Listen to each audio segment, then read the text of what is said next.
వీడియోలో ఏం చెప్తున్నానంటే మీ ఏజ్ ఎలా కాలిక్యులేట్ చేయాలో చెప్తాను. దీనికి మీరు 2 డిజిట్స్ ర్యాండమ్ నెంబర్ తీసుకోండి. నేనైతే 35 తీసుకుంటున్నాను. మీరు తీసుకున్న తర్వాత ఏం చేస్తారంటే ఇంటూ 2 చేయండి. చేసిన తర్వాత మీకు రిజల్ట్ వస్తుంది. దానికి మళ్ళీ +5 చేయండి. తర్వాత మీరు ఏం చేస్తారంటే ఇంటూ 50 చేయండి.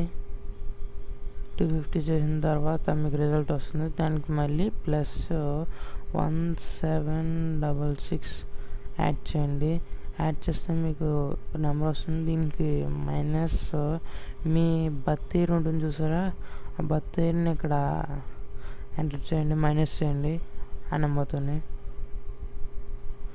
మైనస్ చేస్తే మీకు రిజల్ట్ ఫస్ట్ 2 డిజిట్స్ మీకేమో మీరు తీసుకున్న ర్యాండమ్ నెంబర్, సెకండ్ 2 డిజిట్స్ ఏమో మీ